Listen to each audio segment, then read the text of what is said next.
২ নং নয়নাগরের যুবকদেরকে নিয়ে একটি ফুটবল টুর্নামেন্টের আয়োজন করা হয়েছে। তার অন্যতম কারণ হচ্ছে যুবকরা এখন বিভিন্ন ধরনের অপকর্মে লিপ্ত হয়ে যাচ্ছে। এর কারণে তাদেরকে বিনোদন এবং কি সুস্থ রাখার জন্য ফুটবল টুর্নামেন্টটা আয়োজন করা হয়েছে। আর এটার মধ্যে আমরা অনেকেই ছিলাম। তার মধ্যে একজন আমাদের বড় ভাই ছিল আলামিন ভাই, যে নাকি আমাদেরকে এই টুর্নামেন্টটি আয়োজন করার জন্য আমাদেরকে উৎসাহ দিয়েছে। আর তার এই উৎসাহের কারণে আমরা সবকিছু আয়োজন করেছি। এখানে আমাদের নয়নাগরের সকল ছেলেপেলেরা ছিল। সো আমাদের খেলা শুরু হলো। তখন আমাদের ২ দলের টিমের মানুষজন একসাথে দাঁড়িয়ে একটু পোজ-টোজ নিল।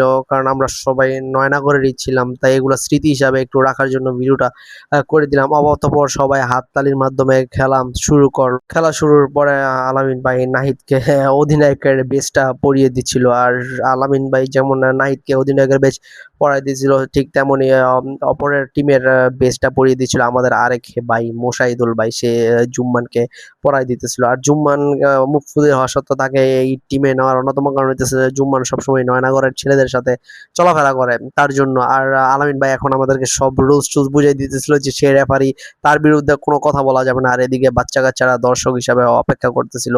আর আমাদের ১ম খেলার ২ জন গোলকিপার তাদের স্থান নির্ধারণ করছিল। কারণ তারা কোনোভাবেই গোল হতে দিবে না এর জন্য। যদিও খেলার দিন প্রচুর রোদ ছিল, তারপরও আমরা খুব সুন্দরভাবে খেলাটা পরিচালনা করতে পেরেছি।